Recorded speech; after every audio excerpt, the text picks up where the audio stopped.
आजकल बड़ा राजनीतिक मुद्दा है।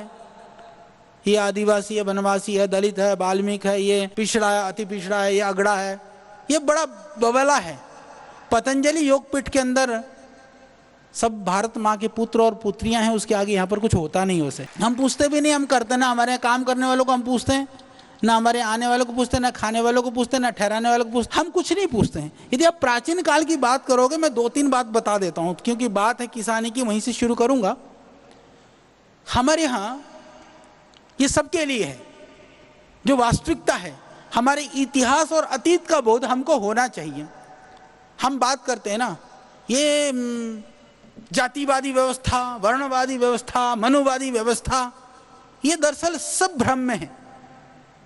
छोटी सी बात मैं कहता हूं, हमारे यहां प्राचीन काल में ये जो किसानों के लिए, मैं सर्किल की बात, जैसे जीवन व्यवस्था की बात कर रहा हूं,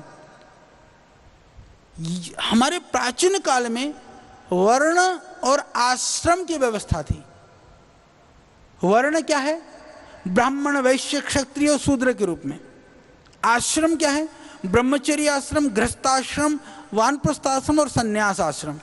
मैंने कहा ना कि हर कुछ एक स्वतंत्र इकाई यह देश के अंदर इकाई थी। इसको बड़े ध्यान से सुनना। ये इसीलिए मैं सुना रहा हूं क्योंकि यह भी हमारे जीवन का पार्ट था। सब कुछ खंड हो गया, इसलिए गड़बड़ हो गया। तो उसमें क्या होता था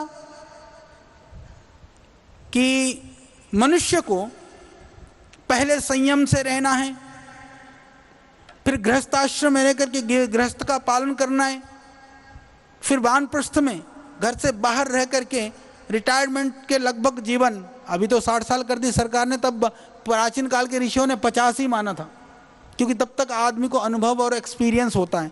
तब कहा कि बच्चों को छोड़ दो और तुम जा कर के कैसे रिसर्च इंस्टीट्यूट है, कुछ काम करने वाली संस्थाएं, शिक्षण संस्थाएं हैं, या कहीं किसी गांव में जा कर के जहां तुम्हारी जरूरत है वहां पति पत्नी जा कर के सेवा करो। फिर उसके बाद में कहा कि जब वैराग्य हो जाए कि मेरे को ज़्यादा बड़ा काम करना है, बोले छोड़ करके सन्यासी बन जाओ। ये तो व्यवस्था थी आश्रम व्यवस्था। वर्ण व्यवस्था बड़ी विचित्र थी, मैं आपको बताता हूं। वर्ण व्यवस्था में ये जब जाति व्यवस्था घुस गई ना, तो गड़बड़ हुआ। जाति व्यवस्था और वर्ण व्यवस्था में क्या फर्क है, मैं वो भी समझाता हूं 1 मिनट में। महर्षि मनु के नाम पर कई लोग, हम लोग कई चीजें कह देते हैं, कुछ पॉजिटिव बोलते हैं, कुछ नेगेटिव भी बोलते हैं। पर महर्षि मनु ने एक अद्भुत बात कही है। वो कहते हैं कि जन्मना जायते शूद्र कर्मणा द्विज उच्यते, कि पैदा होते समय सब शूद्र ही पैदा होते हैं। बोले कर्म से ही हम महान या छोटे रह जाते हैं बाद में। ये तो है वर्ण व्यवस्था। और जाति व्यवस्था क्या हो गई? बोले जो जहां पैदा हो गया, बोले वहीं का वहीं ठीक गया, ठहर गया, ना ऊपर गया ना नीचे गया, ये जाति हो गई। अब इसकी दोनों की भिन्नता और खूबसूरती बताता हूं कि वर्ण व्यवस्था की क्या खूबसूरती थी। प्राचीन काल में जब ये राज की व्यवस्था थी कि जब लड़की 5 वर्ष की हो जाए, लड़का 5 वर्ष का हो जाए, दोनों के लिए यह कंपलसरी था। पहले ये डे बोर्डिंग स्कूल नहीं होते थे, क्षमा करना, गुरुकुलीय व्यवस्था मतलब होता है आवासीय रेजिडेंशियल स्कूल। जो रेजिडेंशियल स्कूल आज बात करते हैं ना, आज तो वो भी गड़बड़ है। तो वो गुरुकुलीय व्यवस्था का मतलब वो आवासीय गुरुकुल की व्यवस्था होती थी।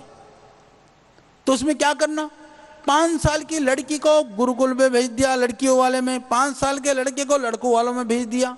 कोई एजुकेशन का कोई कॉन्सेप्ट नहीं था, ना कोई अग्रज था, ना भी राजा हो।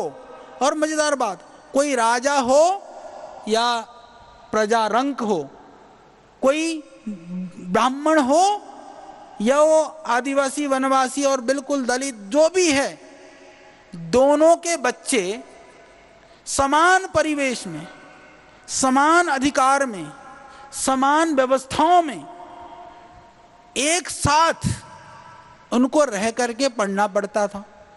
तो जब एक साथ पढ़ते थे, एक साथ खाते थे, एक साथ समान अवसर मिलता था, तो ये बताइए ये ऊंच नीच कहां था? वहां तो कुछ था ही नहीं। समस्या कहां से पैदा हुई?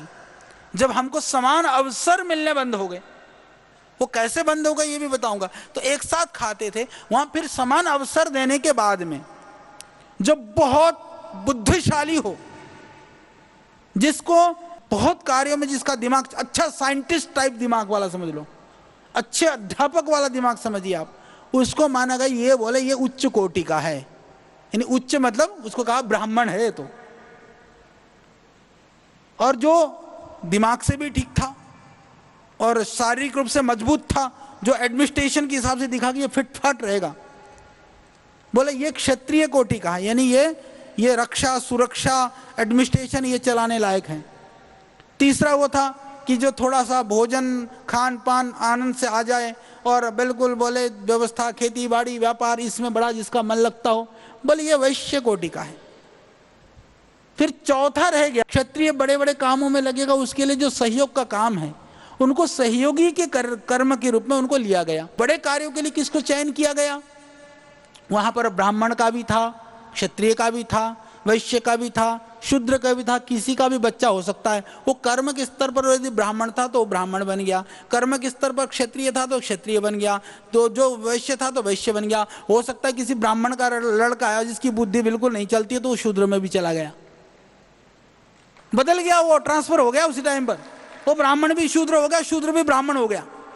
वो किसने तय किया? समाज ने तय नहीं किया, वो गुरुजनों ने तय किया। तो वहां प्रतिस्पर्धा का भाव रहता था कि मैं पढ़ लिख करके मुझे देश के लिए राष्ट्र के लिए कुछ करना है, जुटना, एक जुनूनी भाव रहता था। वहां छुआछूत ऊंच नीच या अगड़ा पछड़ा का कोई भाव नहीं रहता था। ये हमारी वर्ण व्यवस्था की सुंदर परंपरा थी। आप बताइए आप में से कितनों को पता है? न होने से कोई हम गाली देने वाले में से बन गए, कोई गाली सुनने वालों में से बन गए, हम दो फाड़ हो गए। देने वाले भी गड़बड़ और सुनने वाले भी जिनको दी जा रही वो भी गड़बड़।